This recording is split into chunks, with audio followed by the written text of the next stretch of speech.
हम लोग आज भक्ति रसामृत सिंधु के पूर्व विभाग तृतीय लहरी यानी भाव भक्ति, यानी तो नहीं कह सकते लेकिन भाव भक्ति इसमें आया है, उसको शुरू कर रहे हैं। देखिए इसको सुनना क्यों जरूरी है। कोई प्रश्न कर सकता है हम भाव भक्ति पर तो है नहीं, तो भाव भक्ति के बारे में सुनने की जरूरत ही क्या है। देखिए हम लोग साधना भक्ति कर रहे हैं और साधना भक्ति को साधना भक्ति तभी कहा जाता है जब वो अपनी इंद्रियों से संपादित होती है और जिसका लक्ष्य भाव भक्ति होता है। तो जब लक्ष्य के बारे में जानकारी ही नहीं होगी तो लक्ष्य क्यों होगा हमारे जीवन का। जैसे कोई कर्मकांड करता है स्वर्ग जाने के लिए, तो स्वर्ग के बारे में सुनेगा, उसको स्वर्ग को लक्षित करेगा, तब वह कुछ कर्मकांड करेगा ना। कोई आईआईटी के बारे में सुनता है, उसमें यहाँ ऐसा है वहाँ वैसा है, तो उसके पर पहुँच तो नहीं गया आईआईटी, लेकिन उसके लिए उस प्रकार का वह साधन करता है। तो वहाँ उस साध्य का वर्णन ठीक से ना हो, साध्य में क्या मिलेगा, क्या फायदा होगा, क्या अनुभव होगा, ये सब ना पता हो, तो साधना भी तो स्वाभाविक रूप से ढीली ही रहेगी। Is it sinking? जब भी भक्त लोग कहते हैं, कोई व्यक्ति साधक कहता है हमसे सुबह उठा नहीं जाता, हमसे 16 माला नहीं होती, हमसे ये नहीं, हमसे वो, तो वो पॉइंट क्या है, उसको साध्य क्लियर नहीं है। साध्य में क्या लाभ होगा, साध्य का क्या अवस्था, साध्य में कैसी अवस्था प्राप्त होती है, साध्य समझते हैं परफेक्टेड भक्ति, उसमें क्या होगा वो नहीं पता हो तो व्यक्ति साधन ठीक से नहीं करता है। तो हमारे लिए बहुत लाभकारी है। और आप ये भी देखेंगे कि आगे जाकर इसमें भाव के कुछ गुण बताए जाएंगे भाव भक्ति की, वह भी आप देखेंगे कि साधन भक्ति की अवस्था में थोड़े थोड़े आने लग जाते हैं। उससे बड़ी अपने को मतलब प्रोत्साहन मिलता है कि हम सही दिशा में जा रहे हैं। Is it sinking? So now will chant this अथ भाव मतलब अब भाव भक्ति के बारे में बात होगी। और ये है भाव भक्ति की परिभाषा शिला रूप गोस्वामी जी के द्वारा, ये कारिका है। मेरे पीछे बोलिए और इसको याद करने का प्रयास कीजिएगा।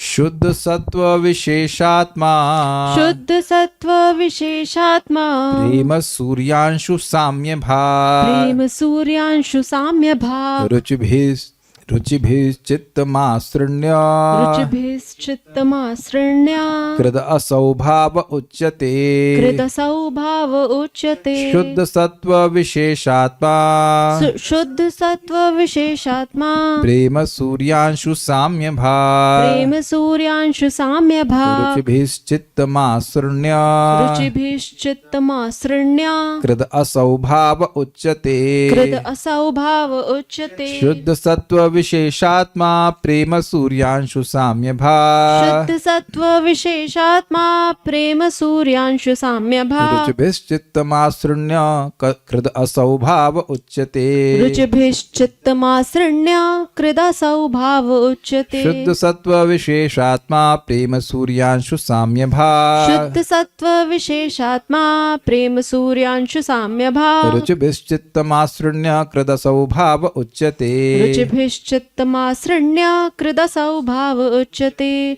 शुद्ध सत्व विशेषात्मा, प्रेम सूर्यांशु साम्य भाव, शुद्ध सत्व विशेषात्मा, प्रेम सूर्यांशु साम्य भाव, रुचिभिश्चित्तमासृण्य, कृदसौ भाव उच्यते, रुचिभिश्चित्तमासृण्य, कृद असौ भाव उच्यते।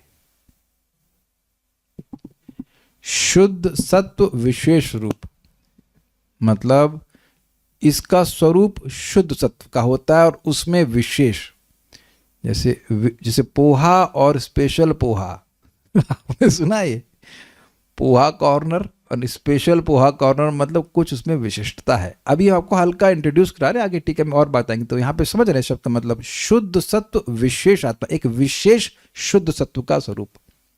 शुद्ध सत्व है संविद और उसका विशेष अंश है लादनी, आनंददायक, आनंद पोर्शन, उसका स्वरूप है भाव भक्ति। Is it first thing clear?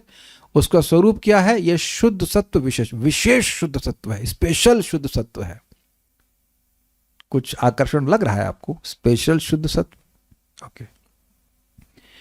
प्रेम रूप सूर्य के उदयमान किरण के समान है। मतलब देखिए सूर्य की जब किरण उदित हो जाती है तो इससे आप ये समझ जाते हो कि बहुत जल्दी सूर्य प्रकट होने वाला है, समझे? इसलिए इसको प्रेम रूपी सूर्य के उदयमान किरण के समान कहा गया है। इजी है समझने में। सूर्य अभी आया नहीं है, लेकिन सूर्य की रोशनी आती है तो उससे समझ लेना चाहिए कि अब सूर्य थोड़ी देर में बहुत जल्दी ही आ जाएगा। इसलिए भाव भक्ति प्राप्त हो गई है तो बहुत जल्दी ही प्रेम भक्ति प्राप्त हो जाएगी, ये अर्थ है। इसलिए कह रहे हैं कि प्रेम रूपी सूर्य के अंशु के समान है। Easy, clear, okay. जब कोई बात ना क्लियर हो किसी को तो आप अनलाइक बटन दबा सकते हो, या कौन सा बटन रखा जाए जो भी बटन है, कि नहीं समझ में आया। इजी है, बहुत इजी है। थर्ड, भाव भक्ति को सूर्य की, प्रेम रूपी सूर्य की किरण से क्यों तुलना कर रहे हैं? क्योंकि सूर्य को आप देखते हो, सूर्य अभी सूर्य नहीं आया है, लेकिन डॉन कहते हैं इंग्लिश में, डॉन, सुबह क्या कहते हैं हिंदी में इसको, डॉन को क्या कहते हैं हिंदी में भाई? प्रभात भी कह सकते हैं, प्रभात इज स्टिल मॉर्निंग, उसमें सूर्य आ जाता है। डॉन मतलब अभी सूर्य आया नहीं है। मैं फोटो दिखाता हूँ, रुकिए मैं दिखाता हूँ, रुक जाइए। फोटो मैंने डाली थी, ये रखा था हूँ मैं फोटो, अरे कहाँ गई? ये रहा, ये देख रहे हैं? इसको बोर कह सकते हैं, जो भी सुबह कह लीजिए, लेकिन इस समय सूर्य है यहाँ पर, दिख रहा है? सूर्य नहीं दिख रहा है। उषा काल, जब भी कह लीजिए, मतलब सूर्य नहीं दिख रहा है। लेकिन अब अगर इस पोजीशन को आप देखें तो ये आप स्वाभाविक रूप से मानोगे कि ये सूर्य अब बहुत जल्दी उदित होने वाला है। अरुणोदय भी कह सकते हैं, okay, let's accept it. But अभी अरुण का उदय हुआ नहीं है, तो यानी कि अभी भाव भक्ति ये अवस्था है, लेकिन अज्ञान में नहीं है। अविद्या नष्ट हो गई, ये क्लियर है ना? अविद्या नष्ट हो गई है, लेकिन अभी प्रेम की प्राप्ति नहीं हुई। तो सूर्य उदित नहीं हुआ, लेकिन इससे ये सूचित हो रहा है कि बहुत जल्दी ही प्रेम उदित हो जाएगा। टेंशन लेने की जरूरत अब बिल्कुल नहीं है, परेशान होने की जरूरत नहीं है। वैसे भी भाव भक्ति में सब कुछ अब ऑटोमेटिक होता है, कुछ करना नहीं पड़ता है। आके वापस आ जाते हैं इस पॉइंट पे, ओके। एवं रुचि, तो 3 प्रकार की रुचि के द्वारा चित्त की आर्द्रता संपादित होने से उसको भाव कहते हैं। क्या रुचि है? रुचि मतलब टेस्ट, रुचि मतलब अभिलाषा, भगवत प्राप्ति की अभिलाषा। आनुकूल्य अभिलाषा मतलब भगवान को सुखी करने की वृत्ति, the intention to please Krishna, उसको अनुकूल्य कहते हैं, कि कृष्ण हमारी सेवा से सुखी हो जाए, ये इस अभिलाषा से। और सौहार्द, सुहृद का मतलब क्या होता है? सुहृद का मतलब होता है निरपेक्ष हितकारी। तो सौहार्द का मतलब समझ में आ रहा है? सौहार्द अभिलाषा मतलब कृष्ण का हित करने की इच्छा, कृष्ण का कल्याण। अब वैसे आप कहेंगे भगवान का कल्याण कैसे कर सकते हैं, लेकिन भगवान की भक्ति करके वो कृष्ण, मतलब बदले में कुछ ना चाहना, ये अर्थ है सौहार्द अभिलाषा। मित्रता हो कृष्ण से, फ्रेंडशिप हो, ऐसे के अर्थ में ये भी अर्थ है। तो अब इससे पहले हम आगे जाए, इसको थोड़ा समझ लीजिए। ये बताइए कि जब आपका कभी किसी के प्रति, भगवान की बात अभी हम नहीं कर रहे हैं, किसी से प्रेम है, उसको मिलने की इच्छा है, तो हृदय में सॉफ्टनेस होती है कि हृदय में हार्डनेस होती है? आप लोग समझ सकते हैं कि हृदय में सॉफ्टनेस होती है, आपका प्रेमी है। अच्छा, अगर किसी व्यक्ति की अनुकूल भाव से सेवा करने की इच्छा हो, कि वो आएंगे, उनको भोजन कराएंगे, उनको जल देंगे, उनको पानी देंगे, तो उस समय अपने हृदय की अवस्था को देखिए कि क्या उस अभिलाषा के समय, जब अगर वही अभिलाषा मन में है, तो हृदय सॉफ्ट है कि हार्ड है?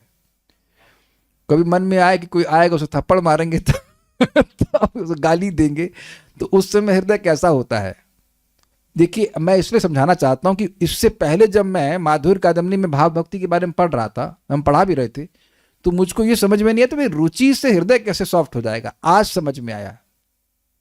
ये सबको समझ में आ रहा है। मैं इसलिए बोल रहा हूं कि भगवान से नहीं बात समझ में आ रही हो, कि इस जगत में आप देखते हैं गुरु महाराज हैं या कोई श्रेष्ठ भक्त हैं, उनकी हम अनुकूल भाव से सेवा करना चाहते हैं, किसी व्यक्ति की सेवा करना चाहते हैं अनुकूल भाव से, उस समय हृदय कितना सॉफ्ट होता है कि नहीं? और प्रतिकूल भाव से कुछ कार्य करते हैं, हृदय हार्ड हो जाता है। तो ये जो अनुकूल भाव से भगवान की सेवा करने की अभिलाषा है, वो उसमें भी है, क्या नाम से, आपके साधना भक्ति में भी। लेकिन अब भाव भक्ति में ये एकदम बहुत ज्यादा बढ़ी हुई है, तो हृदय सॉफ्ट हो गया है उसकी वजह से। ये समझ रहे, चित्त बिल्कुल आर्द्र सॉफ्ट हो गया है। और सौहार्द, ये तो आप जानते ही हो कि अगर किसी भी व्यक्ति के प्रति सौहार्द है, उसका मंगल हो, उसका कल्याण हो, तो आप देखेंगे चित्त कितना हल्का होता है, कितना सॉफ्ट होता है। वहां पे हार्डनेस से कोई मतलब ही नहीं होता। अब आप जान ही रहे, जैसे कि ये कसाई होता है, तो अब उसका सौहार्द होता है ना बकरे के लिए तो आप समझ रहे हैं कि नहीं, कोई सौहार्द नहीं होता। वो गर्दन को रेत रेत के मारता है, तो वहां पर क्या उसका हृदय सॉफ्ट होगा ऐसे कार्यों से? नहीं। तो ये 3 अभिलाषाएं। अच्छा, ये भी आप जानते हैं कि आचार्यों ने इस प्रकार के पद लिखे हैं जिसपे भगवान की भगवत प्राप्ति की अभिलाषा व्यक्त की है। कब वो दिन आएगा जब मैं भगवान के चरणों की प्राप्ति करूंगा, ऐसे करके लिखा है ना, सिद्धि प्राप्ति, लालसा, लालसामयी प्रार्थना कहते हैं। और उसमें वो जैसे मान लीजिए एक भजन यही है, वो राधा कृष्ण प्राण मोर जुगल किशोर, ये आप पढ़ लीजिएगा, ये बहुत सुंदर सॉन्ग है। तो उसमें लिखा भी हुआ है कि अनुकूल अभिलाषा मतलब भगवान होंगे राधा कृष्ण, मैं ये सेवा करूंगा, मैं वह सेवा करूंगा, इत्यादि इत्यादि। तो ये अनुकूल अभिलाषा भी लक्षण है चित्त के द्रवीभूत होने का। द्रवीभूत मीन्स हार्ड जो चित्त है। अब चित्त हार्ड क्यों है, प्रश्न ये होगा। गुणों के प्रभाव से, सत्वगुण, रजोगुण, तमोगुण, इन तीनों के प्रभाव से गुण जो हृदय वो हार्ड है। इसका एग्जाम्पल आपको देता हूं मैं। भगवान श्री कृष्ण अपने ग्वाल बालों से जंगल में थे और ग्वाल बालों को भूख लगी, तो कृष्ण ने कहा देखो पास में ही ब्राह्मण हैं, वो मथुरा के ब्राह्मण थे और वो यज्ञ कर रहे हैं, उसमें भी आहुति मतलब जो भी है उनके भोजन के पास है वो उनसे मांग लाओ। लेकिन भगवान पहले बोलते जरूरी नहीं कि तुमको मिले। तो खैर वहाँ वो गए और ग्वाल बाल, और ने कहा कि कृष्ण हैं, कृष्ण ने भेजा, कृष्ण साक्षात वहाँ हैं और आपसे मांग रहे हैं भोजन। तो ब्राह्मण ना यस बोले ना नो बोले, चुप। तो ये हृदय की कठोरता है ना। उनका यह था कि अभी यज्ञ की आहुति नहीं हुई है, जो अरे भाई यज्ञ पुरुष सीधे मांग रहा है भोजन, उधर उनका नहीं हुआ, नहीं दिए। अच्छा, फिर मायूस होकर बेचारे आए तो भगवान कह रहे देखो भाई भिक्षा हमेशा मिलती नहीं है, इसके लिए निरुत्साहित नहीं होना चाहिए, जाओ जाकर उनकी पत्नियों को मांगो। और जैसे ही वो ब्राह्मण पत्नी, सब जानते हैं ना द्विज पत्नी है, उनको मांगे तो अब उनका तो देखिए वाह, उनका तो कितना भगवान के अनुकूल अभिलाषा थे, सारा समेट करके पूरा जितना भी व्यवस्था थी सब लेकर के खुद ही आ गई। ये नहीं कि उनको दे देती, वो खुद ही सारा कुछ लेकर के आ गई। यद्यपि वो जान रही थी कि हो सकता है कि अब हम अपने पति को छोड़ करके जा रहे हैं कृष्ण के पास, तो अब वापस हमको न स्वीकार किया जाए। वो तो अलग बात है कि बाद में स्वीकार कर लिया गया, कोई दिक्कत नहीं है। लेकिन मैं खाली समझा रहा हूं कि आप क्या उन द्विज पत्नियों के भाव को कुछ कुछ समझ पा रहे हैं, कितना उनका उल्लास होगा कि कृष्ण को हम अनुकूल सेवा करने का हमको मौका मिल रहा है। I hope it is very clear कि रुचि के द्वारा चित्र की आर्द्रता कैसे संपादित होती है, सबको समझ में आ गया, किसी को कोई डाउट तो नहीं है। तो श्लोक तो क्लियर है ना, ये समझ में यहां आ गया है तो आगे टीकाएं बड़ी आसानी से समझ में आ जाएंगी। ठीक है, ओके। तो हम लोग अन्वय को देख लेते हैं। शुद्ध सत्व विशेष आत्मा, शुद्ध सत्व का विशेष स्वरूप वाला। अब देखिए, यद्यपि बात हो रही भाव भक्ति की, लेकिन वर्णन हो रहा है पुरुष का। अरे भक्ति तो स्त्रीलिंग में होना चाहिए ना, लेकिन यहां पर भाव भक्ति नहीं, भाव का वर्णन कर रहे हैं। देखिए क्या लिखा है, अथ भाव, इसीलिए पुल्लिंग का प्रयोग हो रहा है। कैच किया सब लोगों ने? यहां पे माता जी का नहीं, प्रभु जी का वर्णन हो रहा है। भाव प्रभु जी। ठीक है, तो भाव प्रभु जी कैसे हैं? शुद्ध सत्व विशेष स्वरूप वाले हैं, वाला कह लीजिए, वाले हैं। ठीक है, नेक्स्ट। प्रेम सूर्यांशु साम्य भाग, प्रेम प्लस सूर्य प्लस अंशु प्लस साम्य भाग। प्रेम रूपी सूर्य के उदयमान किरण के समान। अंशु समझते हैं, अंशु का मतलब होता है किरण, सूर्य की किरण। तो प्रेम रूपी सूर्य के किरण के समान है। तो वेदवाद नहीं, प्रेम रूपी सूर्य की किरण से तुलना क्यों कर रहे हैं भाव प्रभु की? बोलिए। क्योंकि अब भाव प्रकट हो गया है, तो अब प्रेम प्रकट होने में समय नहीं लगेगा, प्रेम प्रकट हो ही जाएगा। तो प्रेम की किरण। प्रश्न क्या है मेरा, बताइए। सही है, सही बोल रही है, लेकिन क्लियर नहीं आ रहा है पूरा। भाव प्रकट वो भाव स्तर पे है अभी। मेरा प्रश्न क्या है? प्रश्न है कि यहां पर भाव प्रभु जी को प्रेम रूपी सूर्य की किरण के समान क्यों तुलना करना है? कृष्ण सूर्य हैं। तुक्का मार रहे हैं आप तुक्का मार रहे हैं। आप तो कृष्ण सूर्य हैं और आप तुक्केबाज हैं। भाव भक्ति, भाव को पुल्लिंग रख रहे हैं, भाव को पुल्लिंग रख रहे हैं, कुछ भी। ये एक और तुक्केबाज। यानी अभी तो बोला था कि जब समझ में ना आए तो डिसलाइक बटन दबाना, धीरे धीरे चलिए। अच्छा, तो हम तो बैठे हुए कहाँ चल रहे हैं? प्रेम प्रकट होने के लक्षण दिखने लगे हैं। अच्छा, इसका मतलब किसी को कुछ समझ में नहीं आया। चलो फिर समझाते हैं, रुक आराम से जाएंगे। जैसे अरुणोदय से यह पता चल जाता है कि सूर्य उदित होने वाला है, यस, उसी तरह से भाव भक्ति भाव प्राप्त हो गया है तो अब समझ लेना चाहिए कि बहुत जल्दी प्रेम की प्राप्ति हो जाए। यही तो वेदवादी कहना चाह रहे। अच्छा, कितने लोग वेदवादी को वोट देंगे कि ये यही कहना चाह रही थी। वेल, कहना तो आप ये चाह रही थी लेकिन ये कह नहीं रही थी। वार्ष बहाने में माता जी वोट दे रही हैं आपको। चलिए ठीक है, माता जी को गुटबाजी हो रही है लेकिन ये चीटिंग है। नहीं, इन्होंने ये कहा नहीं, कहना जरूर ये चाह रही थी लेकिन कह नहीं रही थी। मैं कंफ्यूज नहीं किया। मेरा देखिए, एक बात समझिए, जब आप प्रश्न को समझेंगे, समझ में आया पर समझाना नहीं चाह रहे, समझाना नहीं आया, लेकिन देखिए अगर आपको कोई बात समझ में आ गई है तो आप अच्छे से समझा सकते हो। वेदवादी से आयुर्वेद के बारे में डिस्कस कर लीजिए, यहाँ ये होता है, वहाँ वो होता है, इसमें ये विटामिन डी तो चलो कोई बात नहीं, और धीरे जा रहे हैं, धीरे जा रहे हैं, घबराइए मत। अब फिर से समझाइए आप कि यहाँ पर प्रेम रूपी सूर्य के उदयमान किरण के समान भाव प्रभु जी को क्यों कहा गया है। इट्स ओके, नो प्रॉब्लम, फिर से सुनिए। जैसे प्रभु जी जैसे बोला, देखते हैं हम कि सूर्य की किरणें उदित हो जाती हैं। सूर्योदय जब होता है, जब उसकी किरणें ही प्रकट होती है तो हम उससे समझ जाते हैं कि जल्दी ही सूर्य का प्रकाश व्याप्त हो जाएगा। सूर्य प्रकट उसी तरह से जैसे भाव जब प्रकट हो गया है तो हम समझ जाते हैं कि अब प्रेम प्रकट हो ही जाएगा। तो प्रेम रूपी किरणें प्रकट होती है तो प्रेम पूरा रूपी किरणें नहीं है, भाव, प्रेम रूपी किरण की तुलना की जा रही है भाव से। प्रेम है सूर्य, भाव प्रकट हो जाएगा तो प्रेम प्रकट हो ही जाएगा, होने ही वाला है। भाव रूपी किरण अगर आ गई है तो प्रेम रूपी सूर्य बहुत जल्दी आ जाएगा। देखिए एक बात समझिए, जब आप समझ जाएंगे ठीक से तो बोलने में कोई कठिनाई नहीं है, एकदम इजी है, इज वेरी इजी। आपने आज तक जो कुछ भी पढ़ा है, मतलब मटेरियल चीजों में, उससे भी आसान लैंग्वेज है अगर आप समझना चाहें तो।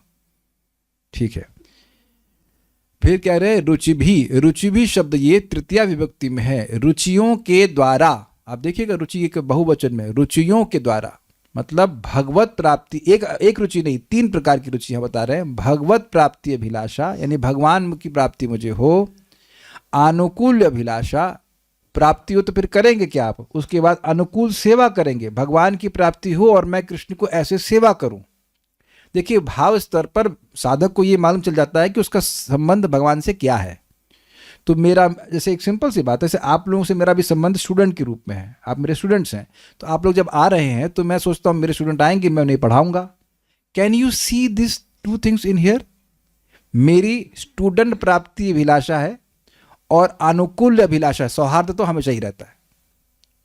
क्या आप लोग समझ रहे हैं बात? अब भगवान को भी हटाइए, भगवान को हटाइए, पहले भगवान को व्यक्ति के रूप में समझेंगे तो बात समझ में आएगी। इस समय मैं बहुत उत्साहित था कि नहीं, इतना सुंदर ये श्लोक है, मैं चाहता, स्टूडेंट मिलेंगे तब ना, श्रोता मिलेंगे तब ना। तो श्रोता अभिलाषा थी कि नहीं, श्रोता प्राप्ति अभिलाषा। हमें लग रहा था कि सुबह सुबह कौन आएगा, फिर आप लोग आ गए, तो इससे मन में कुछ है ना, कुछ खुशी है, कुछ शांति है, कुछ हल्कापन महसूस कर रहे हैं। फिर अनुकूल अभिलाषा है कि मैं अब अच्छे से, जितना मेरा सामर्थ्य है अच्छे से मैं आप लोग को पढ़ाऊंगा, सब लोग को समझ में आ जाए। ऐसा तो नहीं कि कोई और प्रतिकूल भावना है। इज इट नॉट क्लियर है? स्वार्थ तो हमेशा ही रहता है। तो यही चीज जब भगवान से होने लग जाए कि भगवान मुझे मिल जाए, भगवान मुझे मिल जाए, और भगवान मिल जाएंगे तो क्या करोगे, मैं ऐसे सेवा करूंगा, मैं ऐसे सेवा करूंगा, मैं ये करूंगा, करूंगी, जो भी आपका भाव है, दास भाव हो, साख्य भाव हो, कुछ भी भाव हो, और सौहार्द तो बिल्कुल स्पष्ट समझ। ऐसी रुचियों के द्वारा, रुचि means taste, very high level of taste. देखिए भक्ति में रुचि का ही तो विकास कर रहे हैं। जब आप पहली बार क्लास में आए थे तब आपको खराब लगा था इसलिए दोबारा आए, या अच्छा लगा था तो इसलिए दोबारा आए? है कि नहीं? इस सेक्शन में, जैसे यहाँ पे जो क्लास में आ रहा है, कोई बाध्यता तो है नहीं। तो अगर आप पहली क्लास को अच्छा माने तब ना दूसरी क्लास में आएंगे। ये पहली क्लास में इतना बोर हुए, इतना खराब लगा कि दोबारा आए। ये क्लियर हो रहा है? रुचि है, लेकिन अब यही रुचि का विकास होता चला जा रहा है। I hope it is very clear. अब यहां पर इतनी अत्यधिक रुचि है, रुचि मतलब डिजायर, यहाँ पे मैनिफेस्ट किया जा रहा है। देखिए और इंटरेस्टिंग बात है, रुचि है तभी तो अभिलाषा होगा। जिस चीज को हम टेस्ट करते हैं, अच्छा लगता है, उसी की अभिलाषा होती। तो अब भगवान की प्राप्ति की अभिलाषा बहुत ज्यादा है। जैसे कि उत्कंठा, यस दैट एग्जैक्ट वर्ड, उत्कंठा। उसकी वजह से। तो तीन कौन सी अभिलाषा है जिससे कि हृदय पवित्र सॉफ्ट होता है? भगवान की प्राप्ति की अभिलाषा, जब प्राप्ति की अभिलाषा होगी तब ना अनुकूल सेवा करेंगे। भगवान की अनुकूल सेवा और सौहार्द, सौहार्द मतलब मित्र की भावना, ये सब भावना, ठीक है। इसके द्वारा अब देखिए शब्द को तोड़िएगा, चित्त मासृण्य कृत। मासृण्य का मतलब होता है पिघला देना, चित्तम नहीं है, चित्त प्लस मासृण्य प्लस कृत। चित्त की आदता संपादित होने से, चित्त समझ रहे हैं अब आपको क्लियर समझ में आ रहा होगा, बहुत अच्छा है। देखो कल हम लोग चित्त के बारे में सुने और आज चित्त बाद फिर चित्त आ गया। चित्त वह अंतःकरण का सेक्शन है जिसमें भगवतः पदम, जिसमें भगवान की उपलब्धि होती है। याद आ रहा है आपको? कल ही तो पढ़ा था शाम को। इसको थोड़ा और समझ लीजिए, चित्त है क्या चीज। देखिए जैसे मैं जिस रूम में बैठा हूं वो रूम अलग अलग तरह से कार्य करता है। ये कभी क्लासरूम बन जाता है, कभी बेडरूम बन जाता है। सो रात के 8 से लेकर के सुबह तक जब हम उठते हैं तब तक बेडरूम, और अब ये क्लासरूम। उससे पहले मैं अभी आरती कर रहा तो आरती वाला रूम। और कोई अगर यहाँ पे तो भोजन नहीं करते हैं प्राय, लेकिन मान लो भोजन कर रहे हैं तो डाइनिंग रूम। अच्छा, आप लोग यहाँ जिनके घर छोटे हैं वो ऐसा हो सकता है ना कि आप एक ही रूम को अलग अलग प्रकार से उपयोग करते हैं। उम्मीद है कि बाथरूम में खाना नहीं खाते होंगे लेकिन बाथरूम इज ओनली वो बाथरूम, बट अन्य रूम तो आप करते हैं ना, एक ही चीज को अलग अलग तरह से इस्तेमाल करते हैं। तो उसी प्रकार से हमारा अंतःकरण जब है एक ही, लेकिन वो अलग अलग प्रकार से जब उपयोग करते हैं तो उसका नाम अलग अलग प्रकार से है। तो भगवान अंतःकरण में मिलते, लेकिन वो सिचुएशन वो अंतःकरण का फंक्शन जिसमें भगवान की प्राप्ति होती उसे कहते हैं चित्त। समझ आ रहा है? तो वो चित्त की मासृण्यकृत, वह चित्त को ये भाव जो है रुचियों के द्वारा, जो रुचि उत्पन्न हो रही उनके द्वारा चित्त का सॉफ्टनेस हो जाती है। हाँ, मृदु, यस, सॉफ्ट, मासृण्य। आपने सुना है ना कि हम लोग दोहा बोलते हैं, संत हृदय नवनीत समाना, कहा कवि पर कह न जाना, पर द्रव, हम भूल गया लेकिन पहली लाइन ये है कि संतों का हृदय एकदम मक्खन के समान है। तो कवि ने ऐसा कहा लेकिन उसको ठीक से कहना नहीं आया। क्यों? क्योंकि निज मतलब निज ताप, ऐसे करके श्लोक है कि निज पर ताप द्रवे नवनीता, पर दुख हुआ, पर सुख नहीं, पर दुख द्रव ही संत सुपुनीता। कि अपना ताप मिलता है मक्खन को तो तब वो पिघल जाता है, लेकिन जो संत हैं वो दूसरों के ताप को देख करके पिघल जाते हैं। तो कहने का अर्थ है कि संतों का हृदय सॉफ्ट होता है, ये खाली कहना चाहते हैं। संत मतलब भक्त, इट कैन बी एनी, माता जी और प्रभु जी। तो चित्तम नहीं, चित्त प्लस मासृण्यकृत, चित्त को ये पूरी तरह से आर्द्र कर देती है। कैसे कर देता है? रुचि के द्वारा, रुचियों के द्वारा कह लीजिए, रुचियों के द्वारा चित्त को पूरी तरह से आर्द्र कर देता है। तो उसका असौ, उसको भाव उच्चते, भाव कहते हैं। तो भाव भक्ति नहीं, भाव के बारे में बात हो रही है। कोई प्रश्न अभी तक यहाँ पे है तो मैं देख लेता हूं। असौ मतलब वह, असौ वह, दैट, उसको, इसलिए क्या बोलते हैं, प्रोनाउन बोलते हैं, क्या बोलते हैं उसको?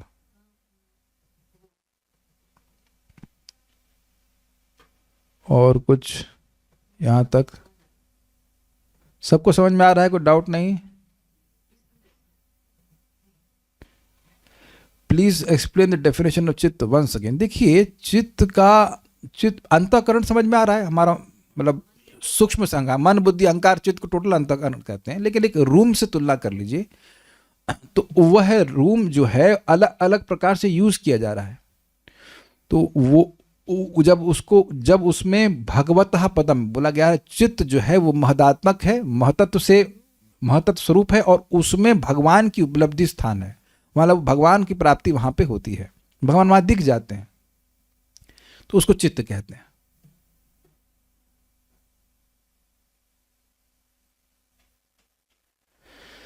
ओके, तो फिर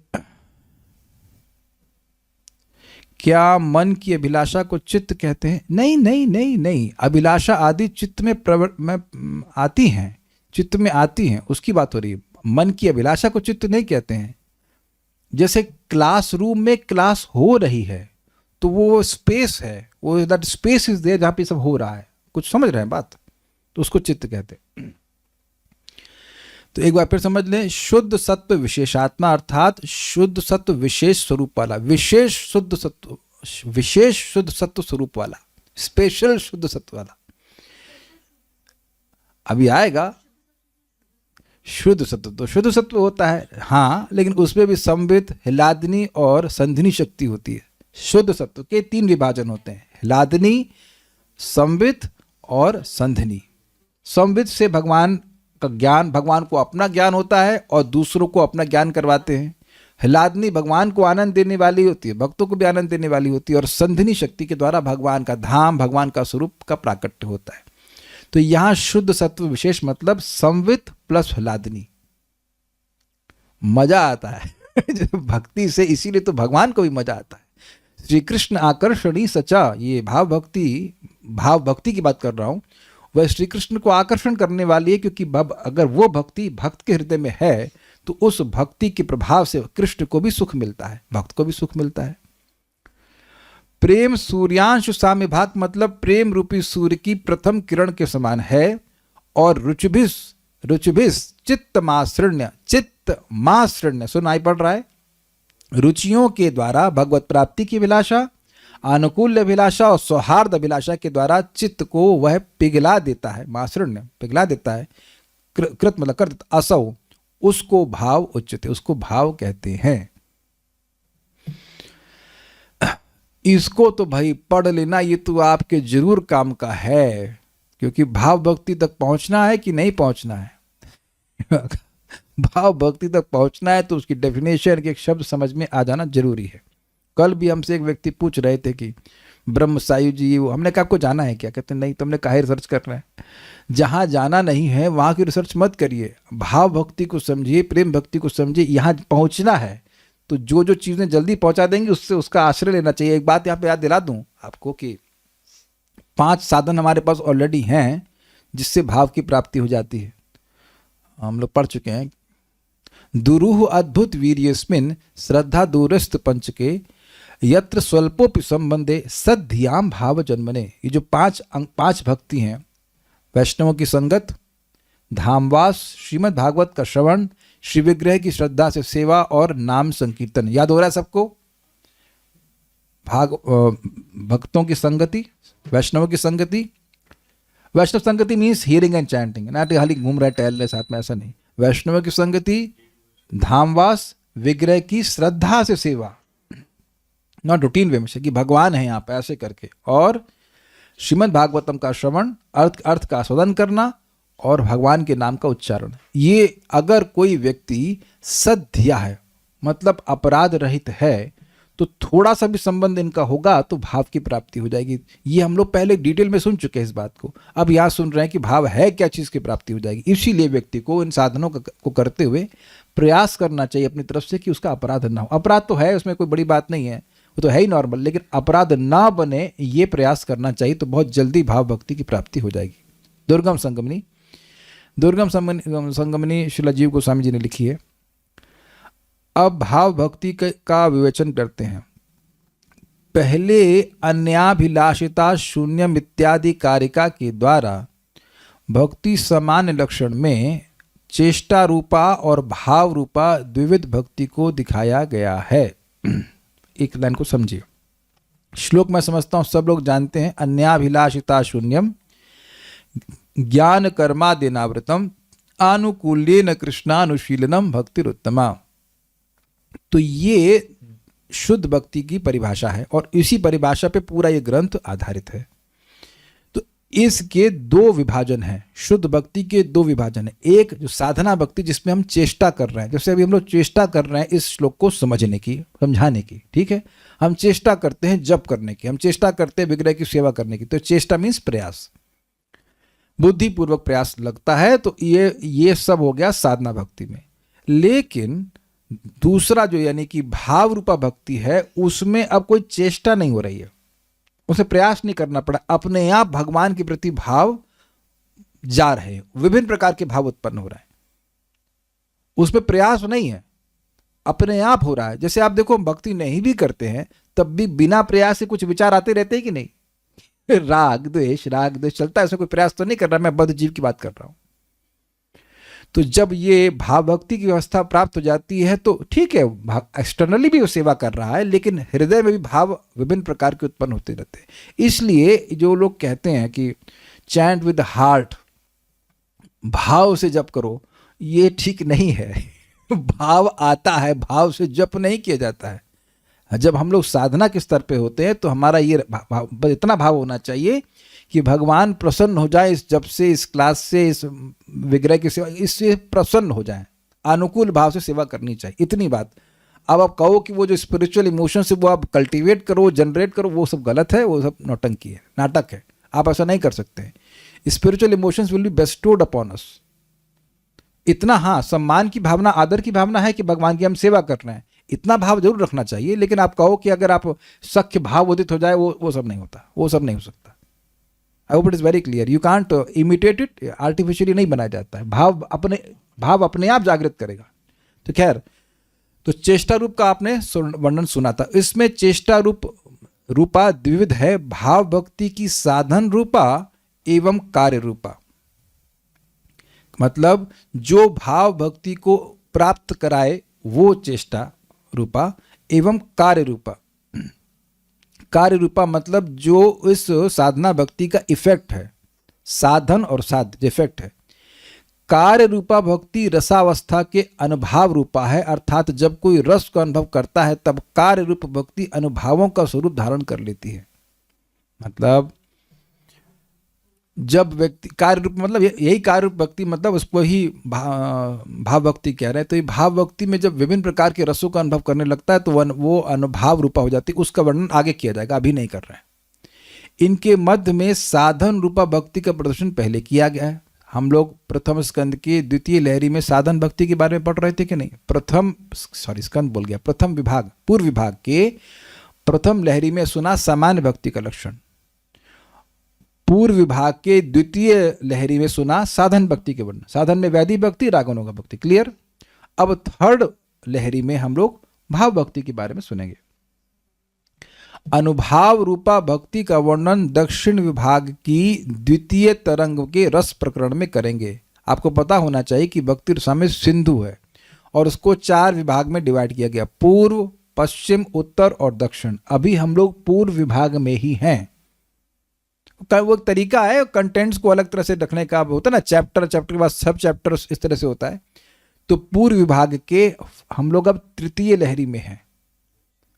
और ये सारी बातें जो अनुभाव रूपा भक्ति, मुझसे आप पूछेंगे अनुभाव रूपा भक्ति क्या होती है, कुछ नहीं पता, जब पढ़ेंगे तो पढ़ेंगे, उसका वर्णन वहां पे होगा, अभी यहाँ नहीं कर रहे। अच्छा, यहाँ पर भाव रूपा भक्ति के बारे में बात कर रहे हैं। भाव रूपा भक्ति 2 प्रकार है। देखिए, आप समझिएगा, जो बातों को आगे डिस्कस किया जाएगा वो आपको ना समझ में आए तो घबराइए मत। अब अनुभाव रूपा भक्ति क्या होती है हमको ही नहीं पता, वो क्या पता चलेगा? जब वहां पढ़ाएंगे, जब पढ़ेंगे तो वहां पढ़ाएंगे, अभी उसकी टेंशन मत लीजिए, ठीक है? वो we are not focusing on that. हम लोग आ रहे हैं भाव रूपा भक्ति। तो भाव रूपा भक्ति 2 प्रकार की, ये बहुत इंटरेस्टिंग है। रसावस्था में स्थायी नामनी अर्थात स्थायी भाव, स्थायी भाव समझते हैं, हर भक्त का, हर जीव का भगवान से एक फिक्स्ड संबंध है। Is it okay? मतलब शांत, दास्य, सख्य, वात्सल्य और माधुर्य, सब जानते हैं आप। तो अब इस अवस्था में ये बात समझ में आ जाती है कि मेरा भगवान से क्या संबंध है, तो इसे कहेंगे स्थायी भाव, ठीक है? ओके। एवं संचारी रूपा। संचारी का मतलब क्या है? संचारी मतलब मैं भगवान का ये हूं, मतलब लट से भगवान का मैं मित्र हूं, ये भाव है। एक मिनट रुकिए तो सही, भाव भक्ति में ये मालूम चल जाएगा कि आपका भाव क्या है। ओके, अब मान लीजिए आपको मालूम चल गया कि आप कृष्ण आपके मित्र हैं। अब आप कोई लीला सुन रहे हैं और उसमें अब आप, for example, I give an example, Parikshit Maharaj का क्या भाव हमको नहीं पता, लेकिन भगवान के प्रेमी भक्त हैं, महाभागवत हैं। तो जब वो सुन रहे हैं कि पूतना आ रही है, मतलब बच्चों को मारने के लिए, तो वो घबराने लगे। तो एक भाव उत्पन्न हुआ ना उसके बीच में, संचारी भाव, और it further enhances his love. क्योंकि जब किसी के प्रति स्नेह होता है तो अनिष्ट की आशंका होती है, तो अनिष्ट के बारे में सोच रहे हैं या जानते हैं कि कृष्ण भगवान हैं, लेकिन अब वो जो भाव भय का उत्पन्न हुआ, वो स्थाई भाव नहीं है, वो उस स्थाई भाव को और बढ़ाने वाला है। क्या मैं समझा पाया? तो अभी संचारी रूपा की बारे में बात नहीं कर रहे हैं, अभी हम केवल स्थाई भाव के बारे में बात कर रहे हैं। ठीक है, उनमें स्थाई भाव दो प्रकार का है। एक प्रेम कहलाता है जिसमें प्रणय आदि उच्च अवस्थाएं सम्मिलित रहती हैं, और दूसरा भाव कहलाता है जिसका दूसरा नाम रति है, जो प्रेम की अंकुर अवस्था है। संचारी रूपी भक्ति का भी प्रदर्शन रस प्रकरण में करेंगे, तो यहाँ पे भी संचारी रूपा को भी टेंशन नहीं लेना है, अभी आप छोड़ दीजिए उसको। अब बात क्या हो रही है, ये बहुत इंटरेस्टिंग है। देखिए, बात कह रहे हैं आपको भाव भक्ति की अवस्था में ये मालूम चल जाएगा कुछ कुछ कि अब आपका भाव क्या है भगवान के प्रति, और प्रेमावस्था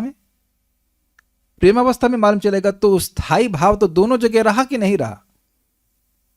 यू नो, कैसे समवॉट नो, या यू नो दैट कि who you are in real relationship with Krishna. तो भाव, प्रेम, और प्रेम के आगे भी शायद 8 अवस्थाएं होती हैं, शायद इसलिए बोल रहा हूं, मैं नाम ठीक से याद नहीं है, नहीं नंबर मुझे याद है, शायद 8 होती हैं। भाव, प्रणय, मान, ऐसे करके बहुत सारे होते हैं। मैं अभी ठीक से नहीं बोल पा रहा हूँ क्रम से, लेकिन वो एक उसमें क्रम है। किसी को अगर याद हो तो बोल दे यहाँ पे, मतलब मैं भक्तों को कोट कर दूंगा। लेकिन उन सभी में क्या भक्त को ये नहीं पता होगा कि उसका संबंध भगवान से क्या है?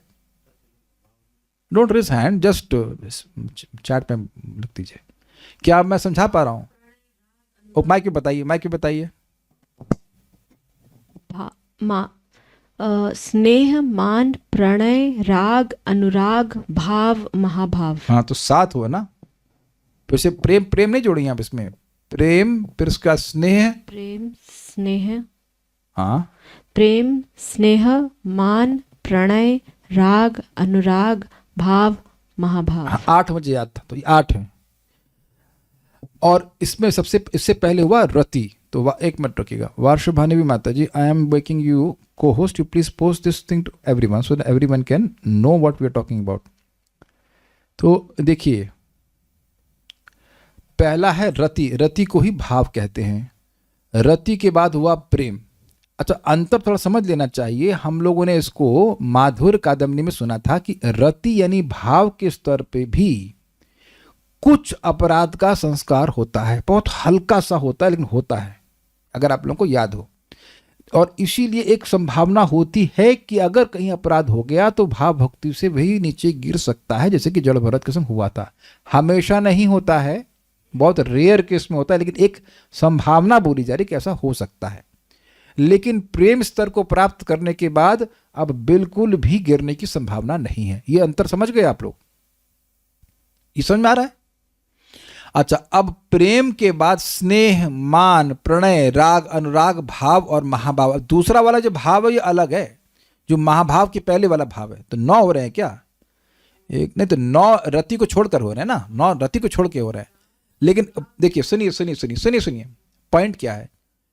भाव स्तर यानी रति पे भी व्यक्ति को मालूम होता है कि उसका संबंध भगवान से क्या है। प्रेम में भी मालूम होता है, स्नेह में भी मालूम होता है, लेकिन जो प्रगाढ़ता है वो बढ़ जाती है। जैसे आप समझते हो कि गन्ने का जूस मीठा होता है और गुड़ भी मीठा होता है और मिश्री भी मीठी होती है, लेकिन सभी में क्या मिठास एक लेवल की होती है? सबको समझ में आ गया? तो आप ये नहीं कह सकते कि जो शुगर केन का जूस है वो नमकीन है, वह भी मीठा है, लेकिन मिठास बढ़ती चली जाती है। आप शब्द समझ लीजिएगा, सांद्र मतलब कंडेंस। तो रति भाव स्तर से लेकर के आगे जितने भी स्टेजेस हैं वो सब ही स्थायी भाव हैं। उन सभी में भक्त को पता है कि भगवान से मेरा संबंध क्या है, इसलिए उनको सभी स्थायी भाव भक्ति कहेंगे। लेकिन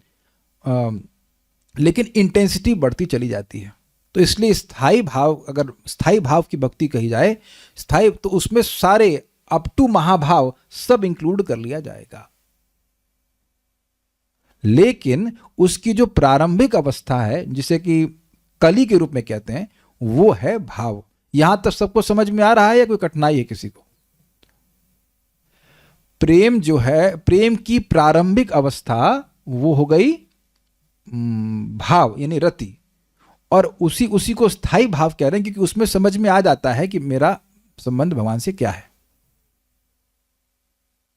उसके बाद और अवस्थाएं, और उसमें अब मैं अभी ठीक से याद नहीं है लेकिन इसी ग्रंथ में आएगा कि जैसे मान लीजिए शांत रस के भक्त हैं तो वो प्रेम की एक विशिष्ट लेवल तक जाएंगे। जो सख के, जो दास के हैं वो भी एक लेवल तक जाएंगे, जो 8 लेवल बताए गए। फिर उसके बाद सख के वो अनुराग तक जाएंगे। मैं गलत हो सकता हूँ, बस मैं खाली बता रहा हूँ कि इस लेवल तक जाएंगे, उसके ऊपर नहीं जाएंगे। जैसे अभी आने वाला है श्रीमती राधा रानी के जो ग्रुप है उसी को महाभाव प्राप्त होगा। जो सख्य भाव में उनको महाभाव नहीं मिल सकता है, मिल नहीं सकता मतलब वो जाता ही नहीं वहां तक। And they are happy in wherever they are. क्या सब लोग समझ पा रहे हैं ग्रेडेशंस? यद्यपि सारे सरस पूर्ण हैं लेकिन फिर भी इंडिपेंडेंट रूप से आप एनालिसिस करेंगे तो प्रगाढ़ता है प्रेम की। हजम हुआ किसी को या नहीं हुआ किसी को? कोई लाइक बटन नहीं दबा रहा है समझ में नहीं आ रहा है। उज्ज्वल नीलमणि में स्थायी भाव केवल मधुर रति को कहा गया है। एक मिनट रुक जाइए। को कहा गया है केवल गोपी कृष्ण रति, राधा माधव रति को स्थायी भाव कहा जाता है, द्वारिका के महेश को स्थायी भाव नहीं कहा जाता है। अच्छा, तब आप हमको उज्ज्वल नीलमणि पढ़ा रही हैं और मैं अगर आपसे कहूं कि आप समझ ली हैं मेरे से इंडिपेंडेंटली तो फिर आप क्लास में क्यों आई हैं? अभी मैंने उज्ज्वल नीलमणि पढ़ाई है आपको? ये जो लिखा हुआ है जीव गोस्वामी लिखे हुए गलत लिखे हैं। देखिए उस ग्रंथ से आप लोगों का अधिकार नहीं कोटेशन करने का जिसको मैं नहीं पढ़ाया हूं, क्योंकि अभी मुझे नहीं पता कि आप क्या पढ़ करके आ गए और क्या सुन करके आ गए। आप ये प्रैक्टिकल देखिए कि जो मैं अभी पढ़ा रहा हूं वो थोड़ा थोड़ा भी तो समझ में नहीं आ रहा है और आप बड़ा ग्रंथ का धड़ से बोल देंगे और सब लोग कंफ्यूज हो जाएंगे। लिखा है यहाँ पे तो आपको लॉजिक नहीं, सिंपल लॉजिक नहीं लग रहा है? स्थायी भाव इज वेरी सिंपल। स्थायी भाव मीन्स भगवान से जो उसका फिक्स संबंध है वो समझ में आ जाना चाहिए। तो ये तो स्पष्ट है कि ये चीज हर जगह हर भक्त को समझ में आ रही। इसमें क्या ये जब ये समझ में नहीं आ रहा तो कहां से उज्ज्वल नीलमणि कोट कर रहे हैं आप? Don't quote a shastra which I have not taught, at least not in my class. फालतू में गुस्सा हो जाऊंगा मैं और लोग भक्त भी कंफ्यूज हो जाएंगे। ये लॉजिक इस सिंपल लॉजिकल बात समझ में आपको आ रही है कि नहीं आ रही? चलिए एक बात रुकिए। मैं भी कुक हूं, ऐसा अभिमान है मेरा। वेदवादिनी भी कुक हैं और कर्णामित प्रभु भी कुक हैं और हमारी सूर सरिता माता जी भी कुक हैं। आप लोग पता नहीं जानते कि नहीं, किसी को भाग्य मिला कि नहीं उनके हाथ से खाने का। अरे भाई साहब, आप मैं भी बना सकता हूँ क्या कहते हैं ब्रोकली की सब्जी। वेदवादिनी भी बना सकती हैं, कर्णामित प्रभु बना सकते हैं और सूर सरिता माता जी बना सकती हैं। कुछ समझ रहे हैं अंतर आप लोग? अच्छा, मदन मोहन प्रभु क्रिकेट खेलें आप? बैटिंग बल्ला पकड़ना तो आता होगा, आप तेंदुलकर हैं तो आप समझिए आप भी क्रिकेट खेलते होंगे या खेले होंगे, हम भी खेले और अब तेंदुलकर भी है। तो सभी क्रिकेटर हुए कि नहीं हुए? कोई ये बात समझ में नहीं है आपको? तो सभी लोग में एक कॉमन पॉइंट है ना कि सब लोग बल्ला पकड़ना खेलना जानते हैं। कोई गली में खेल रहा है और कोई अब एकदम हाई लेवल पे खेल रहा है, तो कुछ इंटेंसिटी का अंतर नहीं आ रहा है। बाकी एग्जाम्पल तो मैंने आपको दिया, शुगर केन भी मीठी है, शुगर केन का जूस मीठा है और मिश्री। ये एग्जाम्पल स्वयं चैतन्य चरितामृत में वर्णन किया गया है इसी बात को समझाने के लिए। तो स्थायी भाव में व्यक्ति को बिल्कुल फिक्स समझ में आता है कि वह कौन है। मतलब ये ऐसा नहीं कि आज मैं भगवान का प्रेमी हूँ, आज मैं भगवान का सखा हूँ और कल बन गया पापा ऐसा नहीं होता है। स्पेकुलेशन की कोई जरूरत नहीं है। यानी भाव भक्ति तक से पहले तक आप स्पेकुलेट ही कर रहे हो। ऐसा वो स्पेकुलेशन ही चलेगा कि मैं ये हूँ मैं वो हूँ, तुम कुछ नहीं हो, तुम केवल स्पेकुलेटर हो। भाव भक्ति में व्यक्ति को मालूम चल जाता है कि उसका रिलेशनशिप क्या है। And that's why Prabhupada said we should not take anything cheap. ये जो सहजियां हैं उनको प्राकृत सहजिया क्यों कहते हैं? और मान लिए हैं कि मैं कृष्ण की सखी हूं, ये हूं फलान करना, जबकि भी कोई ऐसा रियलाइजेशन नहीं है। और ऐसी और अपनी सखी को थोड़ी देर में गला सूखता है तो बीड़ी पीती है समझे? प्रभुपाद खूब निंदा करते हैं। कह रहे हैं स्थायी भाव का चॉइस नहीं है। फिर देखिए कितनी गलत बात बोल रहे हैं, कितना गलत प्रश्न है। ये प्रश्न पता है कहां से आ रहा है? अरे अब गोपियों को तो महाभाव मिलेगा, हम तो अनुराग तक ही वटेवर, अगर अनुराग तक मारे वहीं लटक जाएंगे। देखिए जो आपका भाव है उसमें आप पूरी तरह संतुष्ट हैं, होंगे, आई वुड से होंगे। ऐसा नहीं कि आप चेंज करेंगे। आप लोग को याद होना चाहिए जो क्रम से सुनते आए, उद्धव जी गए थे वृंदावन ब्रज में, और उद्धव जी उनके प्रेम को देखकर प्रभावित भी हुए, बहुत प्रभावित हुए। बोले कि मैं गुलमलता बनना चाहता हूं ब्रज में। लेकिन उद्धव जी ये चाहते हैं कि गोपियों का जैसा मात्रा में प्रेम है भगवान से, वैसी मात्रा में मेरा प्रेम हो, लेकिन भाव चेंज करने के बारे में नहीं बोले हैं। अगर ऐसा होगा तो फिर कोई भाव रहेगा ही नहीं, केवल गोपियां ही रहेंगी। अगर आपको याद हो, ये सब टीका में हम लोग पढ़ चुके हैं। अक्रूर जी भी, आप अक्रूर मनोरथ पढ़ेंगे तो वहां भी वह गोपियों के प्रेम को मतलब सराहना करते हैं। और हमने एग्जाम्पल आपको याद हो, भीष्म पितामह भी प्रथम स्कंद में ललित विलास वल्गु हासम ऐसे करके बताते हैं कि गोपियां, इतना उनका अधिक प्रेम था कि भगवान ने अपने सारा नृत्य करने का सारा कौशल गोपियों को दिया था अपने संग नृत्य करने के लिए। जिसका जितना भगवान से प्रेम होता है, भगवान के गुण उसमें उतने अधिक प्रकाशित होते हैं। लेकिन भीष्मदेव ये नहीं कह रहे हैं कि मैं गोपी बन जाऊं। क्यों? भक्त जिसने प्रश्न किया है, भीष्मदेव कह रहे हैं, वरुण प्रभु आपका क्या रियलाइजेशन है? आप तो थे ना उस क्लास में। भीष्मदेव कह रहे हैं कि मैं भी गोपी बन जाऊं, डांस करूं। नहीं, पार्थ सखे रतिर ममास्तु, पार्थ के जो सखा हैं, विजय सखे में मेरी मति हो, मतलब जो युद्ध करने वाला जो मूड है उसमें उनकी रति है। तो हर भक्त का स्थायी भाव है। अच्छा प्रश्न कर लिया, बात क्लियर हो गई। जो भक्त का जो भाव है भगवान उससे संतुष्ट है, और यूनिक भाव है और उसी में वो संतुष्ट होगा। लेकिन इंडिपेंडेंटली अगर चर्चा हो रही है तो आप देखेंगे कि हाँ भाई ये यहां तक भाव पहुंचेगा, इस भाव का भक्त जो यहां तक पहुंचेगा, ये बात हो रही है। माइक पे बोलिए, माइक पे बोलने लायक नहीं तो मत बोलिए, ठीक है? माइक पे बोलिए, ठीक है। सारे भाव भगवान के विशेष सेवा के लिए ही हैं। It is right understanding? Yes yes. एक चीज बताइए कि भाई कितने लोग मान लो जिनकी शादी हो गई है तो अब वो केवल पत्नी से संतुष्ट है, ऐसा है क्या? पत्नी से संतुष्ट है भी या नहीं डिफरेंट क्वेश्चन। लेकिन पत्नी भी चाहिए होती है, मित्र भी चाहिए होते हैं, बच्चे भी चाहिए होते हैं, और नो अपने माता पिता भी तो चाहिए होते हैं। इसी जगत में देखो ना, हर प्रकार का रिलेशनशिप चाहिए होता है कि नहीं? तो भगवान को केवल बस गोपियां चाहिए उनको मां नहीं चाहिए। वो रसिक शेखर हैं, हर प्रकार के रस का आदान प्रदान करने में वह श्रेष्ठ शिरमौर हैं। That is you have to understand. हाँ, ये भी है, बहुत अच्छा। हर रस को हाईएस्ट लेवल तक आदान प्रदान करने में श्रेष्ठ हैं, इसलिए भी इनको रसिक शेखर कहा जाता है। बहुत अच्छा आपने बोला, वेरी गुड, ठीक है। तो ये बात आपको समझ में आई। स्थायी भाव आप अप टू, मतलब महाभाव के ऊपर कुछ है नहीं, महाभाव तक रहेगा, ओके। उस सबको स्थायी भाव कहा जाएगा। अच्छा, ये दूसरा भाव कहलाता है जिसका नाम, दूसरा नाम रति है, जो प्रेम की अंकुर अवस्था है। एक बात आपको याद आना चाहिए, वो श्लोक याद रखना। सताम प्रसंगान मम वीर्य संविदो भवन्ति हृत कर्ण रसायन कथा तदजोषणादाशु अपवर्ग वर्तमनि श्रद्धा रतिर भक्तिर अनुक्रमशिति। अब समझ में आ रहा है? श्रद्धा, भक्तों की संगत में जब भगवान की बात हम सुनते हैं, भगवान का यश सुनते हैं, तो उसी से क्रमशः क्रमशः व्यक्ति को श्रद्धा, फिर धीरे धीरे वही श्रद्धा की रति, और फिर भक्ति अर्थात प्रेम भक्ति में परिवर्तित हो जाती है। इसलिए ये बहुत क्लियर है कि भगवान के भक्तों के संग बैठ करके श्रवण कीर्तन करना ही इस भाव भक्ति को प्राप्त करने का साधन है, और कोई तरीका है नहीं। एक लाइन और पढ़ना है, फिर रुक देंगे।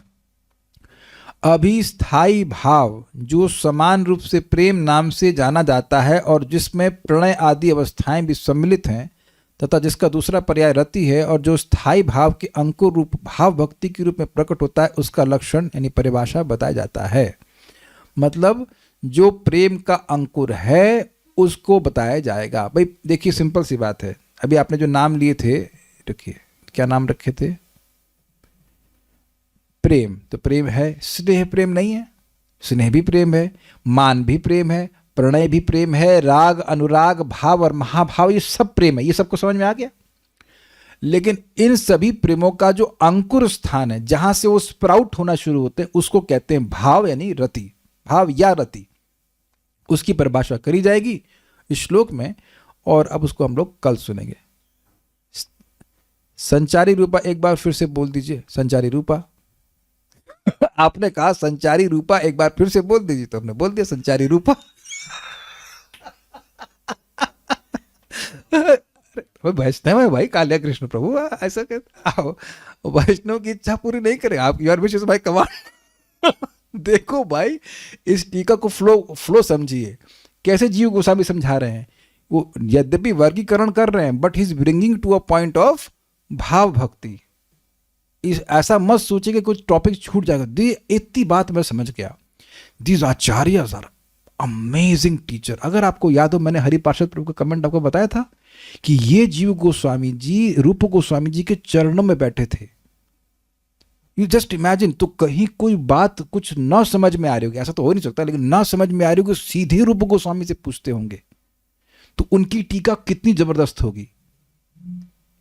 Does that make sense? देखिए, रूप जीव गोस्वामी जी की तो हम बुद्धि का कोई अंदाजा नहीं लगा सकते, but his realization, his we can not understand that. लेकिन वो एकदम रूप गोस्वामी जी के असिस्टेंट हैं, तो कुछ भी अगर कहीं उनको लगे कि कुछ है भी, तो तुरंत वो रूप गोस्वामी से पूछ सकते हैं। ये रूप गोस्वामी जी की कारिका है। कारिका मतलब शास्त्रिक सेंटेंस कह लीजिए, सिद्धांत को स्थापित करने के लिए। उसमें कुछ भी है वो तुरंत पूछ लेते होंगे।